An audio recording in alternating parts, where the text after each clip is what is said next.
Nice smooth pace. Nice smooth pace.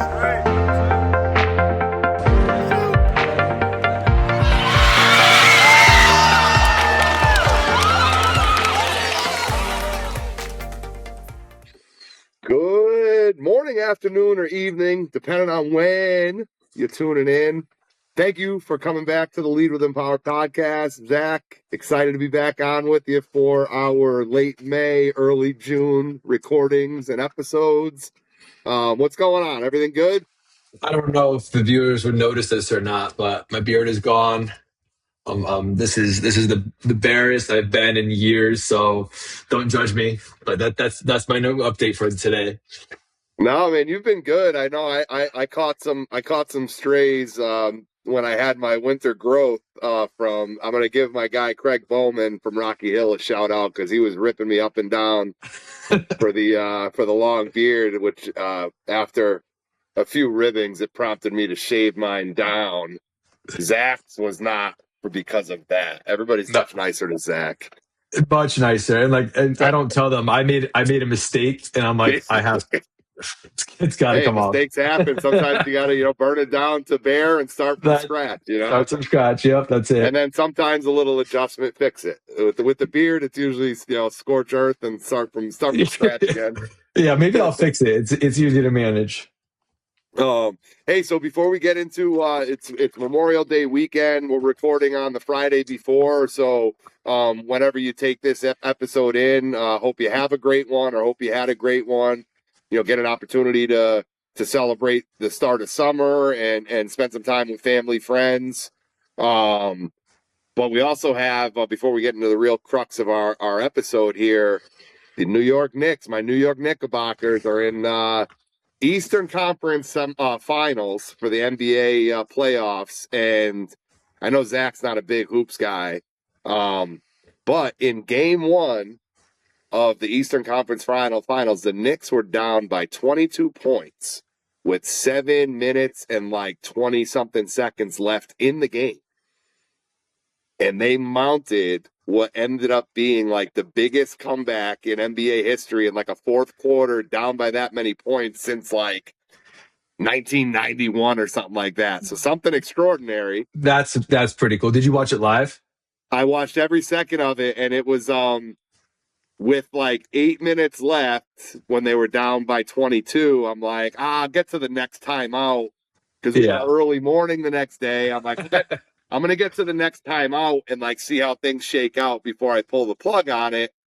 And as they're going, 7 minutes down to 6, down to 5, I'm like, damn, they're down by 15, down by 12, down by 8, 9. And they end up coming all the way back. But, again, I'm a big New York sports fan, but besides that, why is it important to not quit? Why is it important to kind of stick to your guns, hold your ground, keep on pushing until the clock hits zero in anything? You never give yourself the shot to do the extraordinary or set the record for biggest comeback in X many years, or, whatever that big achievement is. You never give yourself the shot when you walk away from it, when you pack it in before the clock hits zero. So yeah, I think it's awesome that they won, and good for them. That shows their mentality for coming back that many points down with that much left in the game. But I also think even if they lost and gave the same amount of effort the last 8 minutes, that still says something, that they're ready for, another chance when they're down bad like that. And that's, but because of that mentality, they came back and won. But it's so important not to hang up the towel. Pack it in, man. Yeah. And what was cool, there's no 22-point shot in basketball, right? So you're not, it's not like this final Hail Mary that you can take and hope you can tie it up in one crack. It was literally 2-3 points at a time. Grind it through. Grinding it out, right? And you don't go from down 22 to tied in one crack. It's one lucky shot. Possession, play your butt off on defense. Another possession, play your butt. So again, especially with our youth groups that we work with, I think it's a impactful message that needs to be heard. Just the importance of doing the best that you can until the time is over. right? And then if it's good enough when the dust settles, then you get the accomplishment, you get the W, you get the achievement. If it's not, like Zach, you said, like you can build that positive momentum and rest easy, knowing like, hey, I threw everything I could, and we couldn't have been any better in that moment. We were just up against a better opponent in that given time. So, Yep. It matters. Again, little sidetrack, but the importance of kind of sticking with stuff until the clock hits zero. So 100%. What do we got today? Yeah, no, great. I'm excited for this one. So, you and I kind of go through this process pretty regularly, with potential clients. But the whole theme of this episode here is like, if you're engaging in any sort of team building, leadership development experience, or any experience outside that matter, how do you find the right level of difficulty, right level of challenge for the group, to make sure that experience lines up with kind of their skill set, their desired outcomes, and other factors. So, we touched on this concept early on in one of our episodes, like what to look for when you're engaging in a potential team building experience. Our hope here is, to provide a little bit more detail and specifics with regards to, how do you figure out if something is going to be too easy, if it's going to be in that sweet spot, or if it's going to be too difficult for the group that you're responsible for, whatever it might be. Right. And I think that, coming from a newer facilitator, when I was learning your programs and learning how to conduct each activity, it was about, rules, safety, goal, how to do it, strategy, and how to manage that crowd, which is of course the first skill that you need to get into. But then I didn't realize like the level of difficulty is a huge part of it going in, because if it's too difficult, you get that I'm giving up and you can't come back from it, and it's just not going to happen. And if it's too easy, you have 25, 30 minutes of dead air and dead space that you have to work with, well, because they're finishing an activity too quickly. So it is a little bit, I'll say, an art to find that right level of difficulty going into a program. Yeah, and I think to create the art, right? To create the art, it's all about, especially from the sales process. So not even like before you even think about like the actual event and what the 2, 3, 4, 5 hours is going to look like. It's all about inquiring. Yes. Right. For us, right. At least for like the person trying to put together the program and hopefully deliver the experience. It's all inquiry. So, we don't take a cookie cutter approach in our team building. We might run the same activity 7 days in a row with different groups. But as far as like how we're delivering it, what the teaching messages are, what the teaching and learning messages are, and then how we structure that one specific activity or initiative within the grand scheme or scope of an experience. There's a lot that goes into it just beyond like showing up and setting up the equipment. Yep. Going off that, like during the sales process of talking to a potential client, is what you're looking for is like one of the first questions that we ask. Like, do you want just pure fun with your team? Do you want a fun with a little bit of learning and skill development? Or do you want to like really not beat them down, really want to hammer in just all like, I want my team working as efficient as possible. I don't care what the activity it is type of program. So asking those questions are key before even starting what activities that you're going to do. Yep. And that's, again, I think we're in lockstep with that. You must have had a great trainer early on. But not all seriously, I'm out. Yeah. If you look at like team building can encompass a lot of different things, right? There might be a pure recreation center that can say, hey, we offer team building, which in a way, shape, and form they do.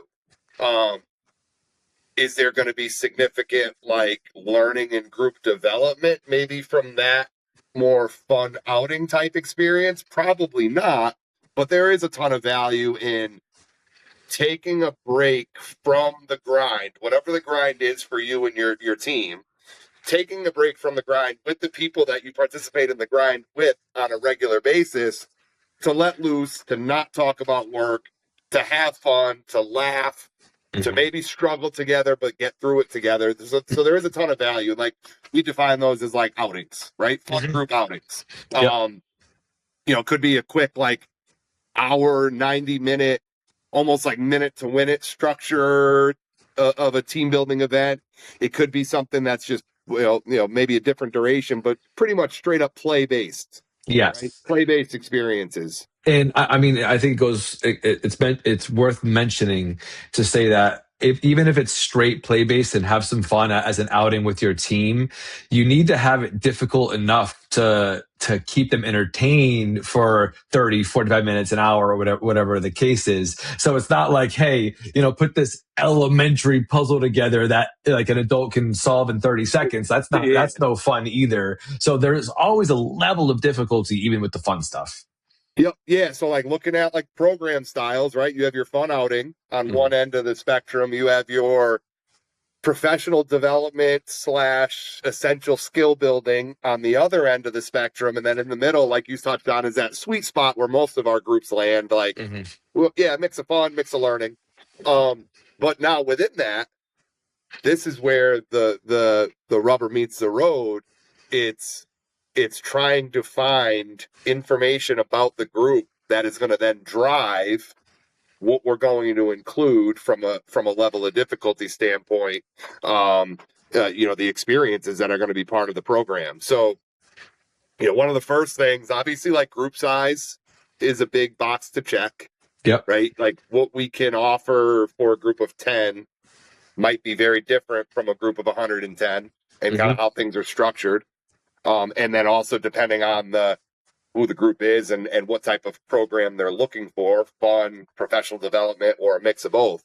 And I think the biggest the biggest step after that is information about the group's dynamic and their desired physical level. Yep. And then the desired outcomes for the event. With regards to the physical level, I'll like talk on like some of the not challenges, right? Because we know like if we're working with an adult group that's like sitting down for the vast majority of their 40 hours a week, like we're not ripping them through a program where we're gonna like that we might put like a high school or college sports team through. So like talk a little bit on your experiences, Zach, just like that specific item, like how much does your group want to move around, and then how does that factor into your proposal design? Yeah, I mean, I'll take one step back when it comes to the size of the participant that are in the program is actually a huge factor, more than you think, because really weird thing that you don't think about is if you have, I'll put an exaggeration, 30 people working on one puzzle as a team versus 4 or 5 people working on that one puzzle as a team. Crazy enough, the 4 or 5 people will finish it twice as fast. Yep. Because they're the only ones there. They're talking to each other really quick. They have less hands in the pot. When you have 30 people with working on one task together, you would get a lot more working against each other. Yep.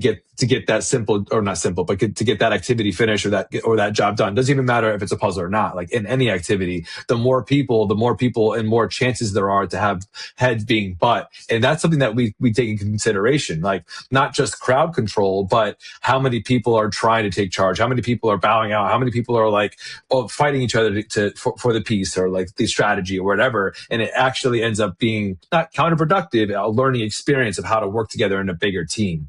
So that's one of the things that this, like one person managing a group of 4 or 5 versus one person managing a group of 50, right? Different ballgame. And like, if you're a teacher, if you have a class that's like under 10 students, that's a very different environment than a lecture hall full of 150 students. Right. Very, very different environment.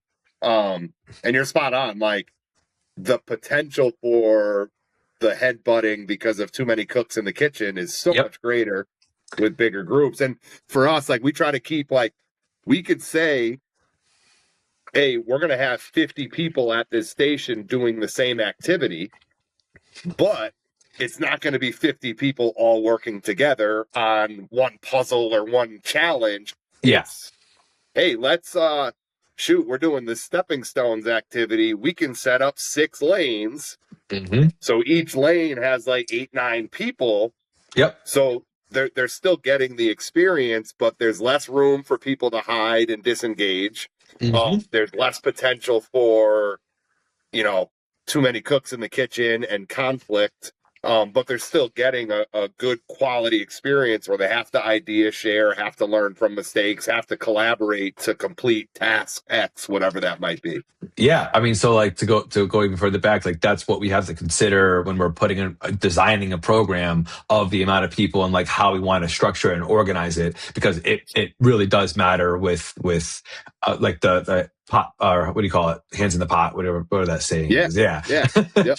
And then the other thing too is like you said is the age, whether I'm working with adults, athletes, scholars, or youths, like the even though we talk about this all the time, you see similar or very similar actions and issues, no matter what the age is or the athletes, but it does matter because of the fact of how they attack a problem. So you always see, and we've talked about this, adults in corporate groups, they overthink. They take too long to strategize. They think that there's one perfect answer and they're trying to figure it out. And they don't actually attack the problem with their hands until they think they have it perfect. That's just how I think adults are wired. They want to get it right. Well, if you're too young and like you haven't experienced that parts of life yet, they dive into it without a second thought, without any strategy, and just like yelling at each other out the gate. And you're just trying to mediate like that halfway in between of like, you know what, time to put hands on it, or like, hey guys, why don't we step back and make it that strategy? But to go back to it, that's all time taken during that activity. So when we are designing it to see what difficulty that we want to make that program, that matters. Yep. And then I look at, so we recently did a teacher end of year team building / professional development experience. And it was with about 110, 115 educators from a high school here in Connecticut. And we don't have a ton of these, but it was a pretty cool structure that we ended up designing for that program, where we did kind of an opening activity that was pretty low level from a physical standpoint that involved everybody. We did a closing activity that was more of a fun, low level, kind of elicit some laughter at the end of the day. That was designed for everybody. But the meat of the program, we actually had 3 different stations that we offered: a low speed, high speed, medium speed. And the teachers had the opportunity to sign up for, their own. The experience that matched their desired takeaways under the umbrella of the program that matched the desired takeaways of the person that organized it. And it was cool.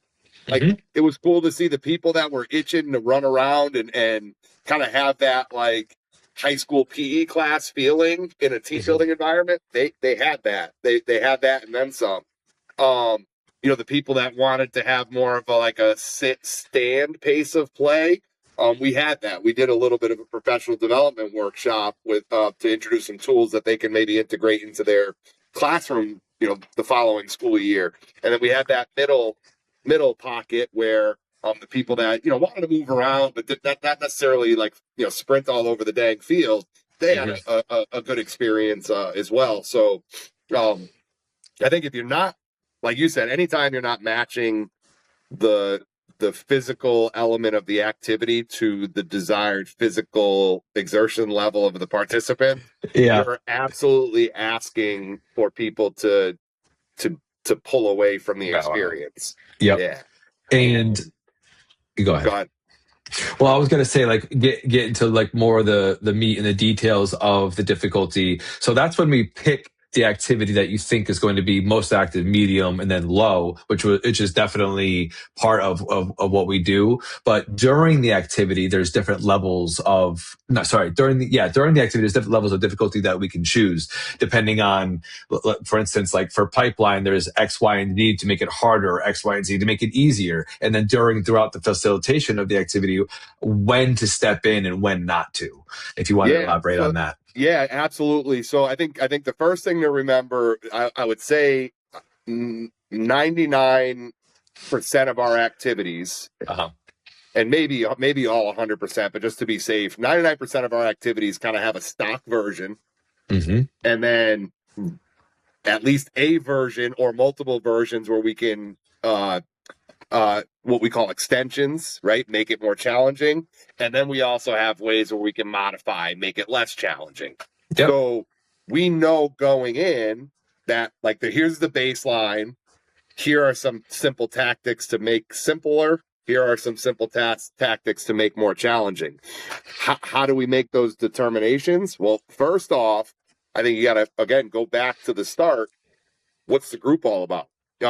In the late 60s, there was a study on group dynamics. Bruce Tuckman, and I don't have the year in front of me. I want to say it was around 1965.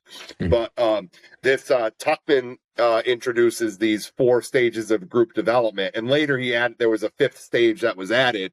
But you look at what's the group dynamic? Well, per Tuckman's research, there was 4 in the original research, 4 stages of group development. And they're not linear to a point where you complete one and you're never going backwards. This can always change. You can always go forwards or backwards. Yep. But there's forming, storming, norming, and performing. And without spending a ton of time, forming, bunch of new people coming together, right? Typically kind of putting their guards up a little bit, right? They're not necessarily trying to create too many waves, trying to get a lay of the land from a social standpoint. Where do I fit in this group? Who do I feel comfortable connecting with? Who are the people that I don't know? Typically in the forming stage, there's a pretty thick social barrier that we put up. Yep. Not trying to create too many waves, maybe not even trying to get noticed all that much, just trying to slot in somewhere, right, in the group. And then the next stage that Tuckman introduces is called the storming phase, where everybody kind of slots into some sort of hierarchical ranking within the group, but there's some conflict. And it might be as simple as somehow Zack fell into the kind of the alpha vocal leader role. I should be that guy, right? And then in the storming phase, you're starting to see almost like a power struggle, right? For key positions in the group. And you'll almost, if it grows to an extreme, you'll see you'll have Zack and his crew doing their thing. You'll have, Mike and his crew doing their thing. You'll have, Allison and her crew doing their thing. And you see this conflict brewing and almost all the little cliques, right? In the storming phase, you're seeing people kind of battle for the different positions available within the group, whatever those might be.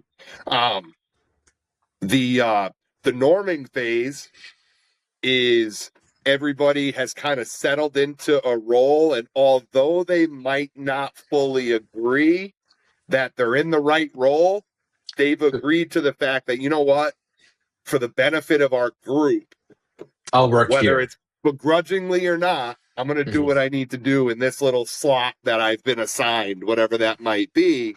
So you see the conflict kind of dust settle, and I was like, yeah, all right, whatever. I want to be the vocal leader, but Zack apparently has that on a stranglehold, so I'm just going to do whatever they tell me to do. And then you have your performing stage, which is, it's different from norming. It's not people settling into a role. It's people embracing. Embracing, attacking, and fully understanding I'm in this role because it matches my strengths. It covers up Zack's weaknesses. And if we're throwing our all into it, we're going to have great success. And I hate the buzzword synergy, but typically when groups are in that performing role, there's that synergy. Yeah. Where everybody's pulling in the same direction. Everybody's in the right spot to maximize their strengths and to support the weaknesses of other people on the team. So all that stuff factors in, right? If I'm working with a group that's in their forming stage, I'm going to run an icebreaker, but I'm going to strategically pick an icebreaker that, or I'm going to run maybe a bunch of icebreakers. I'm going to strategically pick some icebreakers that are kind of low level, social, like low social complexity, where I'm not going to ask Zach to stand in front of his group, the group of 50 people, and share like his deepest fear and the biggest mistake he's made in his life.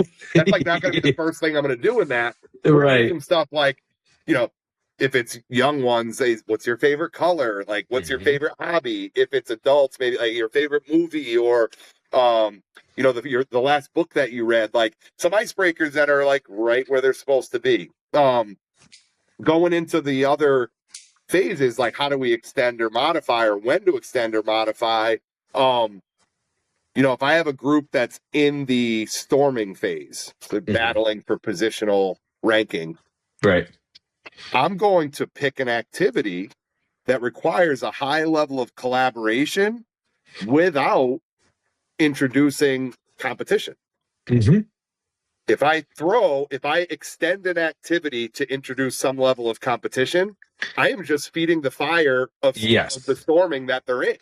Yep. Oh, look, at my team's better than Zach. Zach, you shouldn't be the alpha leader. Like, I should be the vocal leader because we kicked your butt in that activity. It almost creates a bigger divide. Yeah, we saw that. I don't want to name names, but at a recent large group adult that we did together, where we had team charades, and like you saw alphas coming out real fast because we made it a competition. Not that we made a mistake of making it a competition right out the gate, but we realized like, oh, you felt like tension happen real quickly because these were more competitive people than we thought. Yep.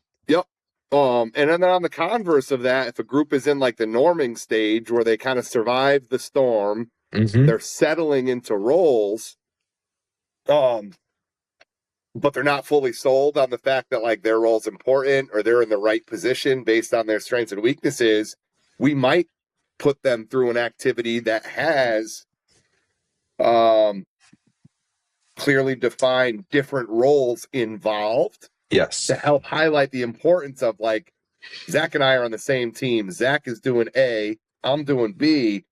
If we both do those things to the best of our ability, we are going to find team success. If I'm spending more of my time worried about what Zach's not doing in his role and vice versa, we're probably going to go back to that storming phase and have some more struggle and conflict that is necessary. You know, and then in the performing phase, I always like to, you know, depending on where things are, I always like to introduce some more challenging levels of the activities to elicit some of that conflict and really to help the group understand, like, yes, it's great that you're comfortable. It's great that you're kind of getting these feelings of synergy and firing on all cylinders, but let's not get complacent. Yes. I'm going to interrupt you there too. I think it's extremely important. I mean, you're the one who told me this, is if you surprise a group in that performing stage that are doing well with another level of the activity that they didn't know about going into it, they're like, what do you mean there's another bucket further away? What do you mean there's a way to go faster? Like, what are you talking about? Like, just because we're doing good, we can make it harder. But when you set up and have that expectations like, hey, this is the goal. Hopefully you can do it in this time or this amount of whatever. It doesn't matter the activity, but this is the goal. But there are different tiers to it. If you get it, then expect another level to it. You know, so like they're like, oh, we did it this way. Please give us more, and they're waiting for the next challenge or waiting the next difficulty instead of just like, hey, by the way, let's try it this way. They're like, what the heck? Yeah, I think that goes two ways. Like, so you'd call that like a front load. Right. Yes. So like before we even start the activity, it is an absolute breach of trust if you sneak attack it on them, right? As a leader, if you say, oh, hey, congratulations, but wait, there's more. Right. So what Zach just described is this concept of front loading, like, hey, everybody's gonna start at this level. You know, and we have 45 minutes together at this team building station. If you complete that level, there will be a next level to it. Or hey, you know, we're going to start at this level of the activity. It might be a really difficult challenge. So we understand that we're going to stretch, you know, we're going to ask you to kind of stretch out of your comfort zone a little bit here. But don't be discouraged. If you get to a point where you're like really, really struggling, there's ways that we can modify the activity to maybe build some positive momentum, get a taste of success before then coming back to that more challenging version. So I think it's always important to have that front load concept where, it's not, hey, we're done. We get to sit down and kick up our feet for the last 15 minutes. Yeah. Because, at the end of the day, like, life doesn't move like that, right? You complete one challenge and it's on, what's the next one, right? What's the next one that I'm going to be confronted with? So, it's important to bring that up before so they're not taken aback by it and surprised by it. Yep.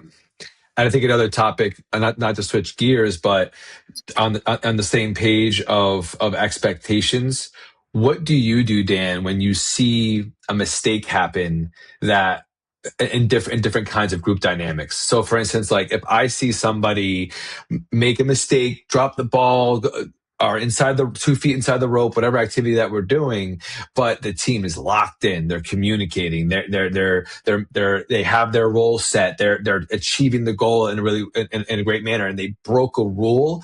When do you say, "Hey, I saw it," or when do you say, "You know what," or not say anything at all?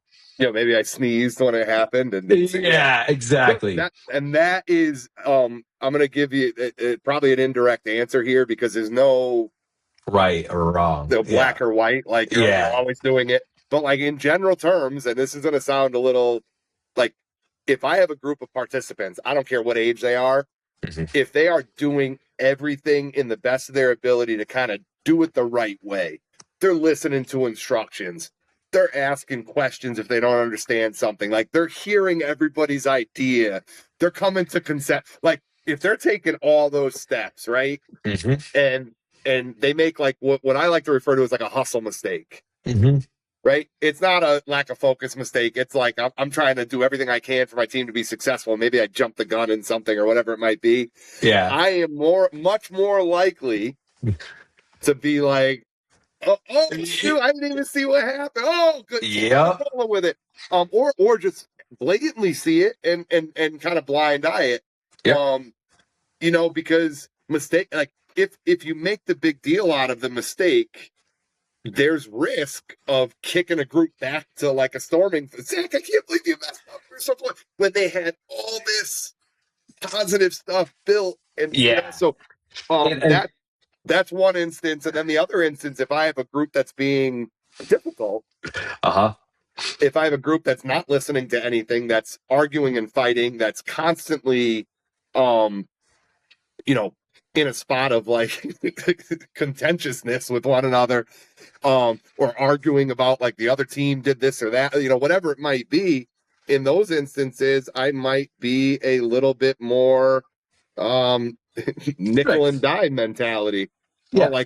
51% of your foot was off of the blue dot on stepping stone restart. Get back. Yeah. 50.5. You know what I mean? So but I think it's also, so it's not just the group behavior that factors into that. It's also like where it happened. Like if we're on the last 10 minutes of the program, and like we've gone from starting line to where we are, and we've seen some really tremendous growth in the group. Like, do I want to send them back on the bus at the end of the day with like this crappy taste in their mouth of like, damn, we didn't get to finish the last activity because we broke a rule? No, because it's not like our activities aren't the end all be all for like learning. Can they take lessons from our experiences and then apply them back to whatever their day-to-day is? Right. And it's really hard to like explain to our viewers or listeners right now, because like, oh, so you allow cheating? Like, no, we don't. Like we're there in a safe environment, a controlled environment. No one's judging us. There's not a panel here. There's no winners or losers. We're there to facilitate a program to get the points of the client's needs checked off and done. And if we see that they're close to the end, 10 minutes left, and there's a rule break and they're doing all the things that the client wants us to do, and they're learning together and getting the job done, we're actually not cheating them. We're helping them by letting them finish or get that quickest time, whatever the case. Like, that's why we're there. We're not there to scrutinize and make sure that the rules are completely perfect. And we could use that as a tool for the ones that are really not working together. But I think it's that gray area where you as a facilitator need to decide like what difficulty that should be implemented. Yeah, and again, I think 2 quick points here to kind of wrap up the episode. One, and this is something we talked about very early on in the podcast, and this is one of the early parts of like facilitator training with us, is every activity in every program needs to have a level of engagement, a level of challenge, and a level of accomplishment. Mm-hmm. And there's like this arc, right? So if the arc ends with this like disappointing challenge, that the program ends with this group having this just bad taste in their mouth, like, oh my God, we didn't get to finish it. We were getting nickel and dimed with rule breaks. We ended up feeling crappy worse about our group at the end of the program than we did at the start of the program. Yep. In my opinion, we did a horrible job of delivering that program. Exactly. Right. So for me, it's all about, again, it's less about the performance and the activity. Can I get this group to leave our experience feeling good, positive, excited about leading themselves, about leading other people, about problem solving, about being a great communicator, about being a great supporting teammate? If I can get a group to leave our program feeling those things, there's a greater chance they're going to do that back in school on Monday, back in the office on the next day after the program, next practice they have as a sports team, whatever it might be. So that's, our job is to make sure we find the right amount of challenge so we can accomplish all 3 of those things: engage, challenge, and accomplish. That's it. And not for nothing, like the group that is showing those qualities and those learning experiences, when or if, not when, but when they do make those mistakes, we do say go back to the cone. We say you drop that ball. We say like whatever faults or restarts that they had to have to get to that point. It happened. It happens during every single freaking program and activity that we have, no matter what, how great or how bad your group is. People make mistakes and we call them out, especially at the beginning. And we're talking about like blind eye to mistakes that are, like last 30 seconds. Last 30 seconds. Yeah. If they're doing super, super good after they've made that 100 mistakes, but persevered to 101, that's what we're talking about here. It's not like, oh, you know what? Yeah, fly through it, make as many mistakes as you want and don't learn anything. Like, that's not the area that we're talking about. Yeah, because again, like with a good quality team building program, and I'm not talking just to empower leadership, I'm talking about any organization you work with. If they're teaching you how to be good at key punch, it's not a quality program. Yeah, the activity is the vehicle for them to be good at what they're supposed to be doing outside of the program.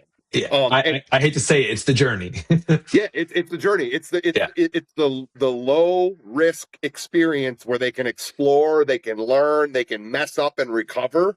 So that when they are in their real world environment where there is some real world risk involved, they feel good about and confident in their abilities to do X, Y, and Z to achieve success, whatever that is. And in kind of closing for the episode, like we work with a lot of students. And like I always like how do you to build stock with the students, like how your class is going. Oh man, they're going all right. I'm really struggling in math. What's causing the struggle? Well, I don't understand it, so I don't turn in my work. I'm like, all right, cool. Here's the recipe for success. We work with God knows how many teachers. I spent years as a PE teacher, interact. Like, I haven't crossed paths with a teacher who will fail you if you show up to class. Yes. If you are an engaged learner and not a distraction. And if you turn your work in on time, as poor as it might be, turn it in on time and go to extra help. And if you can check those 4 boxes in that math class that you're failing right now, I can pretty much guarantee you that you're going to earn a grade that's above a fail. And not for nothing, if you're doing those 4 things and you're showing that, you're probably not going to fail any. Yeah, exactly. Yeah. But your point is true. Yep. So, kind of going, we touched on a handful of topics here, like going back to like finding the right level of challenge in your team building program. Make sure if you're an organization looking to set up one of these things, make sure there's a conversation with whoever partner organization you're trying to work with. Mm-hmm. They're not asking you about your group. If they're not asking you about your desired outcomes, if they're not asking you about the dynamic and the physical exertion level of the group, they're probably just throwing throwing poop at the wall and seeing what sticks. Yep. And maybe they'll luck into something good, maybe they won't.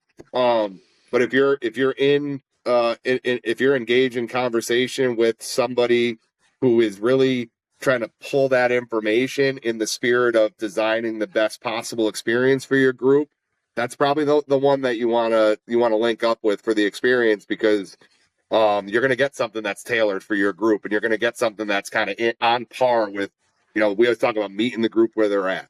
It's so important to do that, and you're going to get an experience that does just that. So 100%. Cool. Zach, always a pleasure, man. Thank you for hopping on. Thank you for everybody for listening. Please subscribe, follow us on our YouTube channel where we house all of these episodes. And then on our Instagram at Lead with Empower. But thank you for checking it out for episode 15, 16. I'm going to defer to Zach. Oh, yeah, I don't have it up, dude. It is episode 16 of the 2025-2026 Lead with Empower podcast. Hope you enjoy an awesome Memorial Day weekend. Zach, thank you as always, man. Always a pleasure. Thank you, Dan.